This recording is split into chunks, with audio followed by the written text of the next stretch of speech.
अस्सलाम वालेकुम and welcome back to my another vlog. और मेरा नाम है रयान अली एंड टुडे अच्छा लास्ट टाइम जो हमने टॉपिक कंप्लीट किया था, हाफ कंप्लीट किया था, वो था फर्स्ट डिकेड ऑफ पाकिस्तान। हमने किया था problems in constitution making, constitution बनाने में क्या प्रॉब्लम्स होंगी। तो आपका जो हमारी टॉपिक है वो है मतलब कॉन्स्टिट्यूशन कैसे बना। तो बेसिकली सबसे पहले एक ऑब्जेक्टिव रेजोल्यूशन पास हुआ, जो कि ऑब्जेक्टिव रेजोल्यूशन आप नेट पर सर्च करेंगे आपको इजीली मिल जाएगा, क्योंकि इनमें बहुत सारी सिंपल बातें हैं कि इनको राइट डेस्क से राइट दिए जाए और ये सब दिए जाए। तो ऐसे सिंपल है, आप कोई भी वेबसाइट से निकाल सकते हैं इजीली। जो ऑब्जेक्टिव रेजोल्यूशन को जो दिया था वो लियाकत अली खान ने दिया था 12 मार्च 1949 को, और वो पास हो गया था 12 मार्च 1949 को वो पास हो गया था, दिया था लियाकत अली खान ने। अच्छा, इसका जो मकसद था ना वो वैसे मकसद क्या था, फाउंडेशन ऑफ कॉन्स्टिट्यूशन, मतलब कॉन्स्टिट्यूशन की फाउंडेशन रखना। इसको एक तरीके से हम टाइम टेबल भी कह सकते हैं, कि इसमें जिस तरीके से एक स्कूल के अंदर एक टाइम टेबल दिया जाता है कि कौन से पीरियड आपको कब करना है, बाकी कौन से मतलब किस टाइम लगेगा, पीरियड किस टाइम होगा, तो बाकी एक टाइम टेबल बताया इसने, मतलब कॉन्स्टिट्यूशन किस तरीके से बनेंगे बेसिकली। तो लेकिन इस ऑब्जेक्टिव रेजोल्यूशन के ऊपर भी ऑब्जेक्शन लग गया। ऑब्जेक्शन क्या लगा? ऑब्जेक्शन किसने लगाया? पहली बात ऑब्जेक्शन लगाया कांग्रेस। आप सोच रहे होंगे कि कांग्रेस यहाँ पे कैसे आ गई पाकिस्तान बनने के बाद। तो ये मैं क्लियर कर दूं कि पाकिस्तान बनने के बाद भी कुछ दिन तक कांग्रेस थी हमारे कंट्री के अंदर। कांग्रेस ने क्या कहा कि don't mix religion and politics, that was against the spirit of democracy. मतलब अब इसके अंदर बेसिकली हो रहा क्या था कि क्या बोलते हैं, मतलब थोड़ा सा इस्लाम भी डाला था उसके अंदर डाला था। तो फिर कांग्रेस ने ऑब्जेक्शन लगा दिया था कि आप डेमोक्रेसी को और रिलीजन को एक साथ मिक्स नहीं कर सकते, क्योंकि डेमोक्रेसी में क्या कहा जाता है, डेमोक्रेसी में कहा जाता है कि sovereignty belongs to people and people are independent. मतलब पीपल, लोग जो कुछ भी कर सकते हैं, वो खुद अपने फैसले ले सकते हैं। लेकिन हमारे इस्लाम में क्या है कि सॉवरेनिटी बिलोंग्स टू अलमाइटी अल्लाह, कि जो भी बंदा आएगा डेमोक्रेटिक में, वो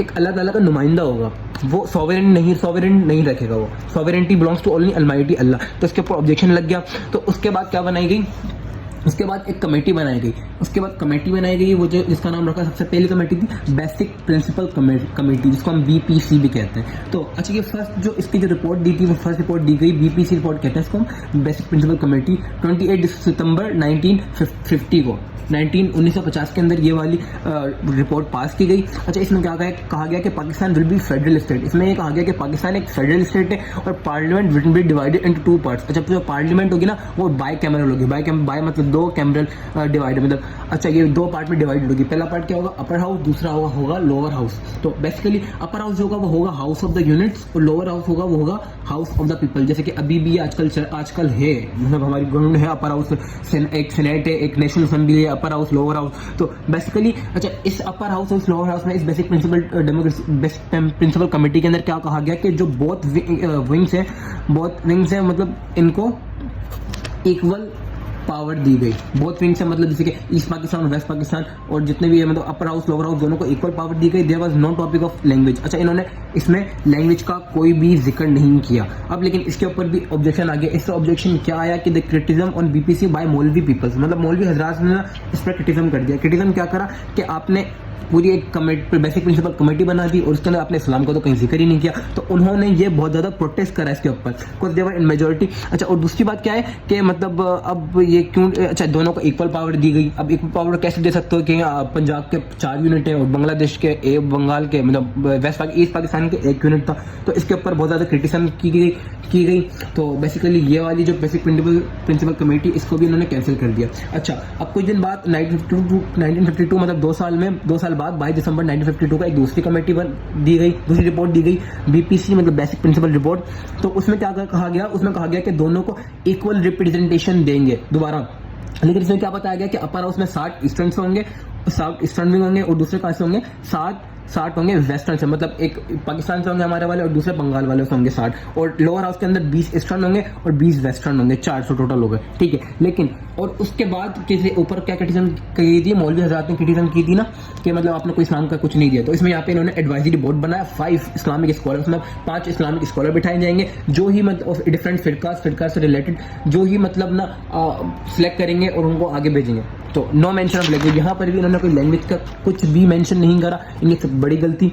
तो दूसरी बात क्या आती है, अच्छा जो ये वाली सेकंड वाली थी ना, सेकंड वाली बीपीसी रिपोर्ट सेकंड वाली, तो उसके अंदर भी पंजाब वालों ने क्रिटिसिज्म कर दिया। क्रिटिसिज्म ये करा कि भाई हम तो है 4 सुबह, हमें भी लिए जा रहा है 50, अब मतलब उसको डिवाइड करेंगे तो फिर 50 को 60 लिया जा रहा है। अब 60 को डिवाइड करेंगे हम 4 हिस्सों में, और ईस्ट पाकिस्तान पूरा 1 यूनिट है, मतलब पूरे ईस्ट पाकिस्तान के अंदर 60 लिया जा रहा है, जो कि मतलब एक सूबे में से, जिसका एक सूबा है और हमारे 4 सूबे हैं, तो हम में से भी 60 लिया जा रहा है। तो ये भी एक नाइंसाफी है, तो ये एक लीगल नाइंसाफी है।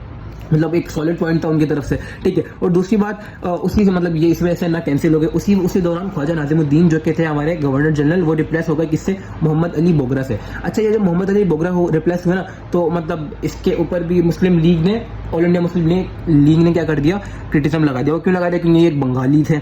अच्छा, बंगाली थे तो फिर मतलब अगर इसको हटाते तो फिर हमें बंगाली को ही लेके आना पड़ता। अगर हम बंगाली को नहीं लेके आते तो क्या होता, तो ये एक मतलब हम उनको माइनॉरिटी में कर देते ईस्ट पाकिस्तान वालों को। तो बेसिकली अच्छा, ये ख्वाजा नाजिमुद्दीन को हटाया किस वजह से था, क्योंकि वहाँ पर फूड क्राइसिस हो गए थे और भी बहुत सारे कुछ मसले हो गए थे, जिसकी वजह से ख्वाजा नाजिमुद्दीन को हटाना पड़ा। अच्छा, जब ये मोहम्मद अली बोगरा आता है तो फिर इसको भी पता लग गया होता है कि पाकिस्तान के अंदर ये मसला क्या चल रहा है, वो चल रहा है कॉन्स्टिट्यूशन बनाने का। तो दो तो रिपोर्ट हमारी कैंसिल हो गई। अब तीसरी रिपोर्ट आती है बोगरा फैमिली की, बोगरा फार्मूला, जो कि 1953 में 1 साल बाद आती है। अच्छा, ये क्या करता है, ये अपर हाउस को इक्वल रिप्रेजेंटेशन देता है टू ऑल 5 यूनिट्स को। अच्छा, मैं इसको आपको चार्ट के मुताबिक बताऊं कि क्या करता है, अपर हाउस में से ना अब 5 सूबे होते हैं total, 4 east Pakistan, west Pakistan में, 1 ईस्ट पाकिस्तान में, तो सब में से 10-10 लेता है। ईस्ट पाकिस्तान में से 10 अपर हाउस के लिए लेता है, वेस्ट पाकिस्तान में 4 सूबे तो 40 लेता है, ठीक है। अब लोअर हाउस में क्या करता है, इसमें दोनों को इक्वल करना होता है, 165 लेता है ईस्ट पाकिस्तान से लोअर हाउस में और 135 लेता है वेस्ट पाकिस्तान से। 175 दोनों इक्वल, 300 यहाँ हो गए, 50 ऊपर हो गए। तो ये क्या हो जाता है, पूरा एक दोनों यहाँ पे राजी हो जाते हैं।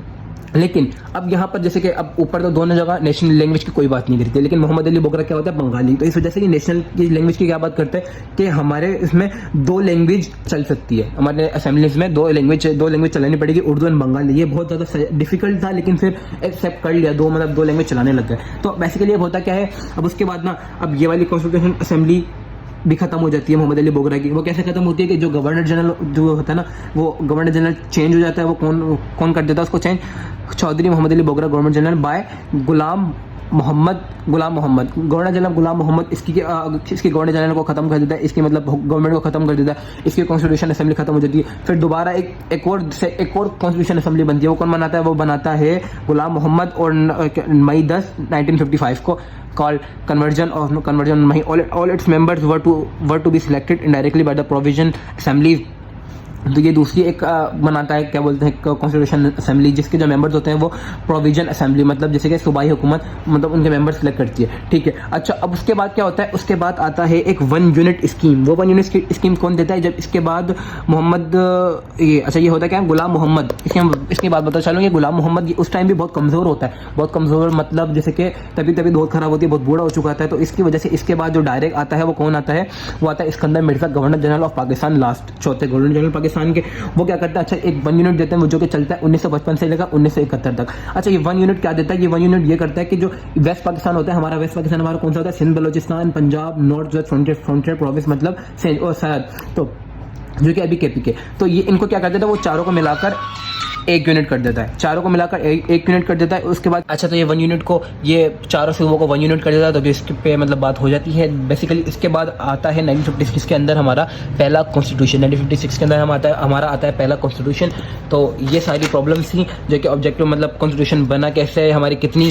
अच्छा, मैं आपको पता चलूँ कि इन पूरे पीरियड के अंदर 1947 से लेकर 1956 तक, हम 54 तक हमारी 9 प्रोविंशियल गवर्नमेंट जो कि वो टर्मिनेटेड की गई, मतलब ख़त्म की गई। हमारी 6 फेडरल कैबिनेट वो भी खत्म की गई और फेलियर, मुस्लिम लीग के फेलियर हुई। उसके अलावा हमारा जो इस्कंदर मिर्जा है वो क्या बना, गवर्नर जनरल बना लास्ट, जिसने मतलब हमारा कॉन्स्टिट्यूशन, पहला कॉन्स्टिट्यूशन अरेंज किया। उसके बाद बेसिकली सीन क्या होता है, जब ये गवर्नर जनरल बनता है ना, तो हमारा इसको पता होता है कि मतलब कॉन्स्टिट्यूशन अगर हमने अरेंज किया, कॉन्स्टिट्यूशन आ गया, तो फिर क्या होगा, मेरी जो सारी पावर होगी गवर्नर जनरल की खत्म होने वाली है। वो कहाँ पे जाने वाली होती है, प्रेसिडेंट की। तो क्या करता है, कॉन्स्टिट्यूशन के अंदर ये प्रेसिडेंशियल ऑटोनॉमी, प्रेसिडेंशियल असेंबली बना लेते, सॉरी, पार्लियामेंट हमारा निजाम होता है, तो ये प्रेसिडेंशियल निजाम बना लेते, सिस्टम बना लेता है, जिसकी वजह से इसको अच्छा वो प्रेसिडेंट के लिए ज़्यादा ताकत मिलती है। लेकिन सीन क्या होता है, इसने मतलब इसने कोई एक पार्टी को ख़त्म करने के लिए बहुत ज़्यादा साजिशें की होती हैं, जिसकी वजह से ये इसको मतलब पता होता है कि प्रेसिडेंट नहीं बनेगा। तो क्या करता है, ये मार्शल लॉ लगा देता है अपने दोस्त के साथ, अयूब खान के साथ मिलके।